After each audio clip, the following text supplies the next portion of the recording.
everyone, my name is Abby and welcome to this video about behaviour and motivation. Now I'm going to touch on behaviour only briefly, and then I'm going to predominantly be talking about motivation in this video. So let's start with behaviour.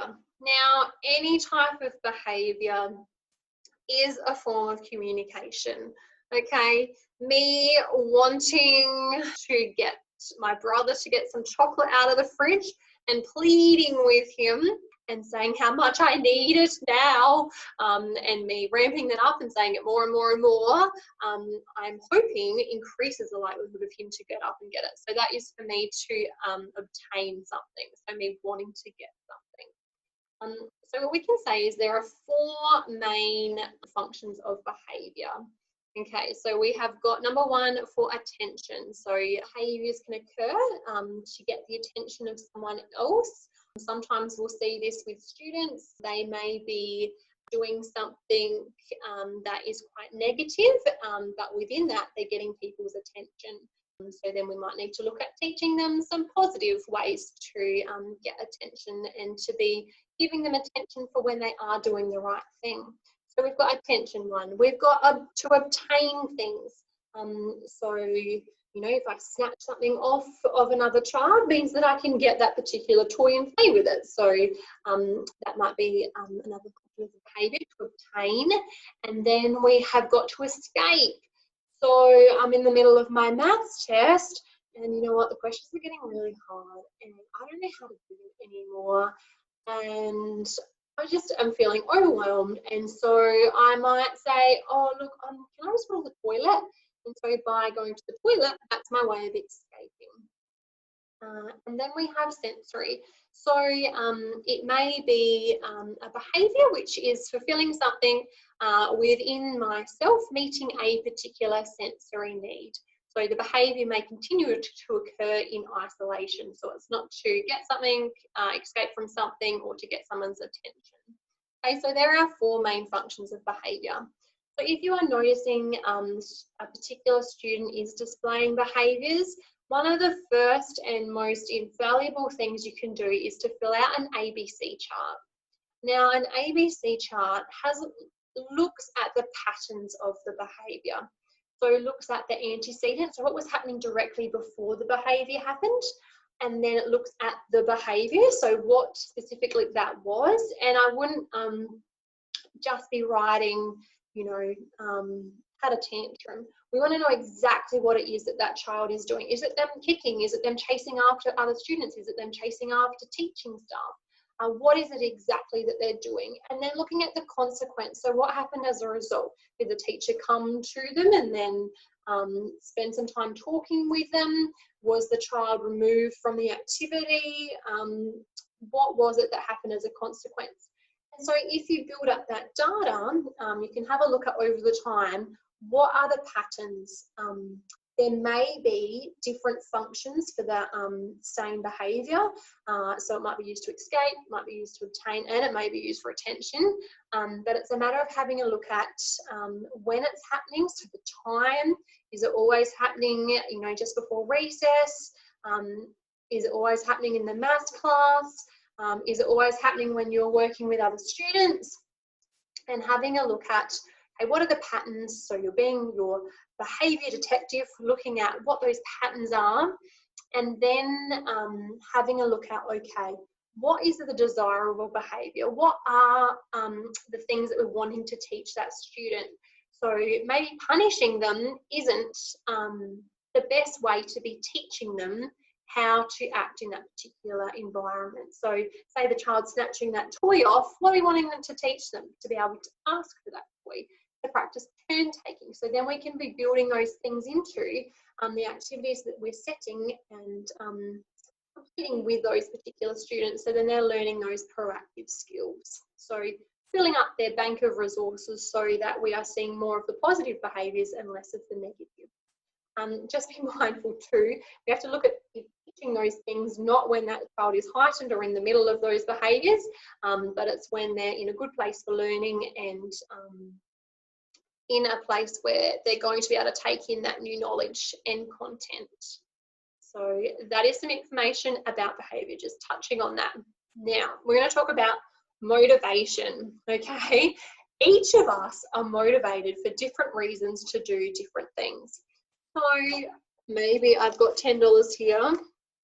I've got a box of chocolates and I've got an orange, okay? And I'm asking you to run, let's say 2 kilometres, okay?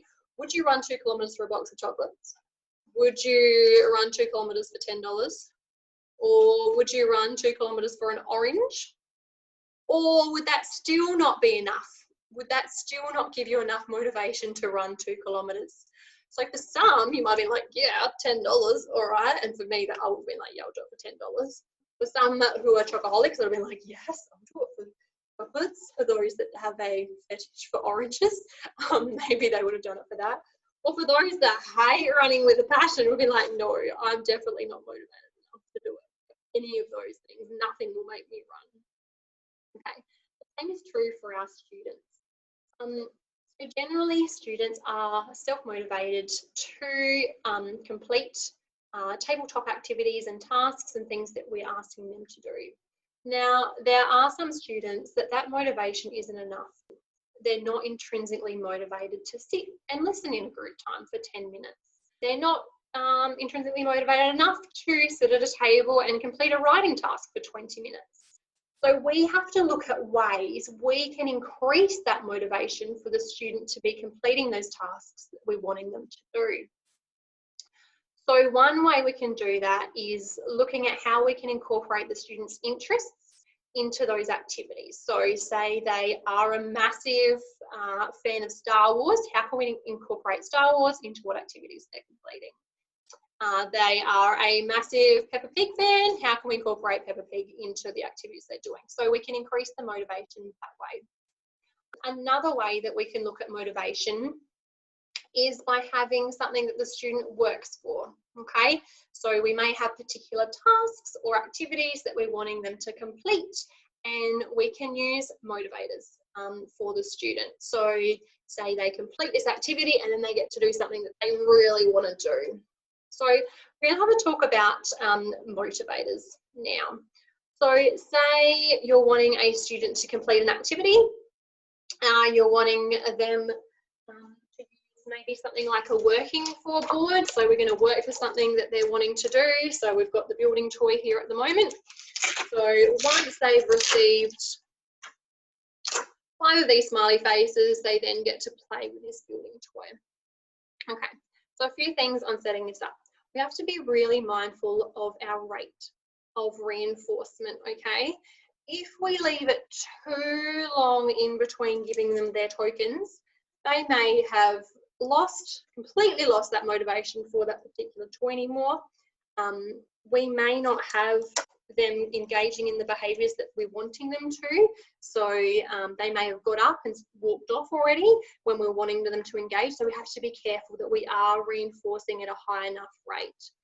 So initially, you will be giving tokens really quickly, like great job for sitting down, just finding the smallest thing that they're doing and giving them tokens. And so they might receive that toy within 10 seconds and be like, awesome, great job, you can play with a toy now. And so then they're able to access it straight away. Now, with time, you're wanting to increase the time in between the tokens that you're giving them, but being mindful that you're not leaving it too long in between and when you've lost them. So they've walked off or they've gone and done something else. You want to be keeping that motivation really high.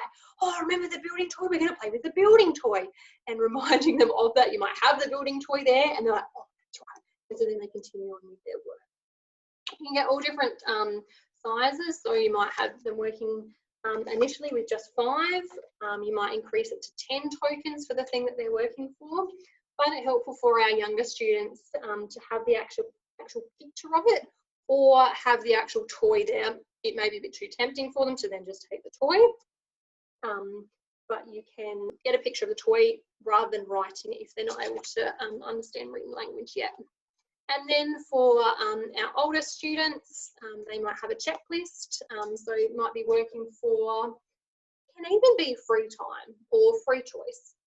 So them not needing to sit at a desk and complete the activity that you're requesting them complete. So it might be free choice. Okay, and they've got a whiteboard marker and they just tick off whenever you tell them they can tick. That's a terrible tick. They can tick off once they've got 10, then they get that free choice. All right, so rate of motivation can be really important. Then with a particular motivator that student's working for, we need to be mindful that they are actually really motivated for that thing. Now, last Tuesday, they might have been really motivated for, let's say, the chicken toy that runs around. But today, they're just not feeling it. I think they're not so interested in it anymore. So what we can do is set up beforehand. You can have a whole range of different things that you know might be motivating for that particular child. And you can have them out and see which thing they grab first or they go to first, and you know that that is the thing that is the most highly motivating for them at that time. So they get a bit of a play with it and you say, oh, you know what, we're going to work for the car. And so then say, oh, I want you to sit down, and then you can give them a token. Great job coming and sitting down straight away when I told you that, you know, we need to start our work. So you're really reinforcing them coming and sitting down with you as well, rather than continuing on playing with the car. Okay, so that's their behaviours we're wanting to reinforce as well. So then they can be working towards that one. Something to be mindful with motivators, they do change. So say, for instance, you know, you've just heard this new song and you're like, this is the best song ever. And you put it on repeat and you're like, oh yeah, second time around, oh, I love this so much. And then third time around, oh, this is so good. When you've listened to it about the 19th or 20th time, you start to think, yeah, this isn't as motivating anymore. I'm not really feeling this as much. And then you hear it on the radio like 2 weeks later, you're like, oh, not that song again. So that's the same with our children. They've been working for this chicken for the last 2 weeks or day, or even, you know, last 2 minutes. The chicken's not as exciting anymore. So it's important that even within the in the same teaching session, that you're reassessing the motivators. What are they motivated for this time? You might need to introduce something else that they may be motivated for too. So being mindful that motivators can change. What you might like to do is ask the students' parents to write down a list of motivators, things that they like or don't like, or even do some assessments yourself. So you can have a whole table full of a range of things like trains or blocks or puzzles or whatever it is, and see what they gravitate towards, what they like, what don't they like. And then you can put together a student survey which has all of this information on it. So your staff can do it, parents can do it, the students are a bit older, they can do it themselves too. Good idea to get that information.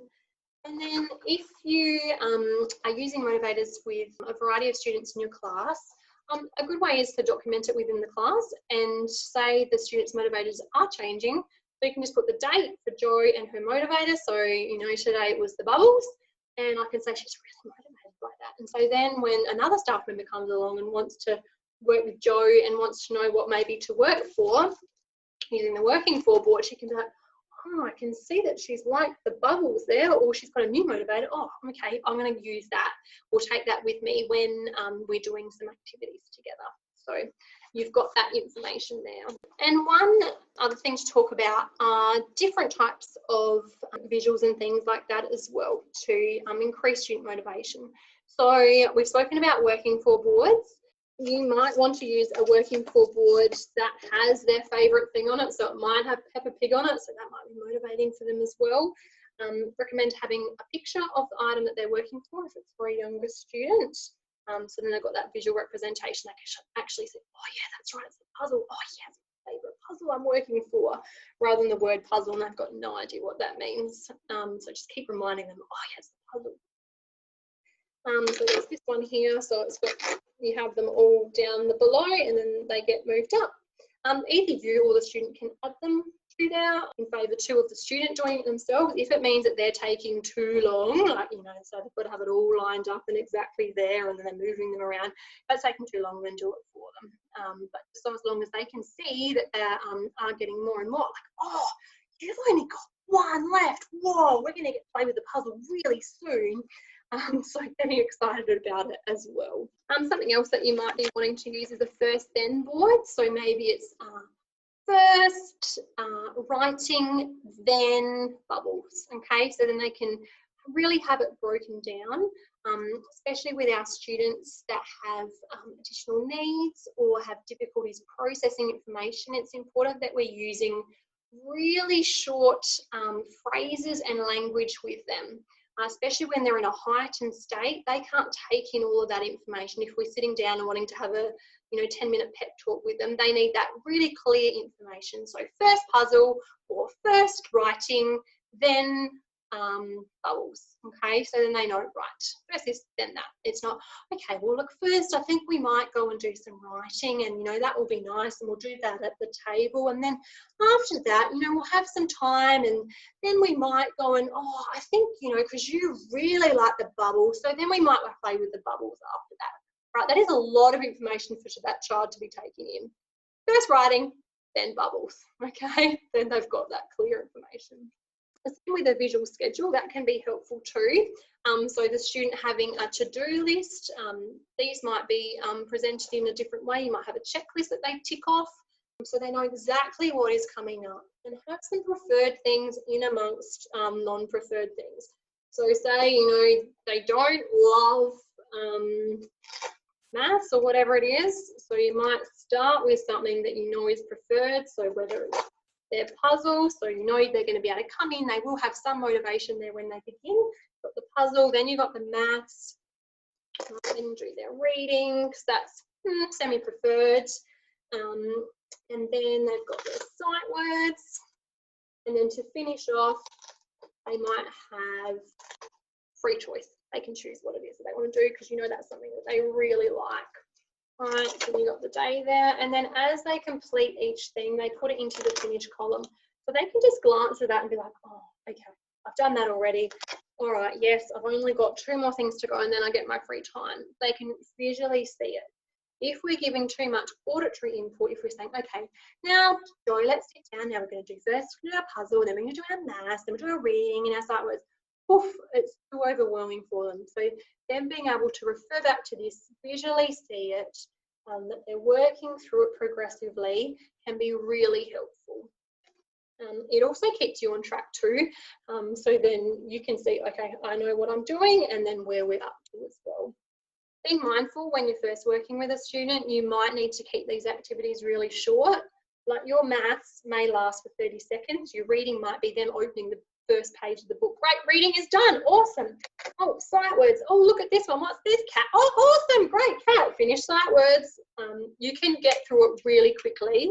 And then the idea is once they understand the concept and they're more engaged and likely to be sitting down and involved in the work, you can gradually extend the time.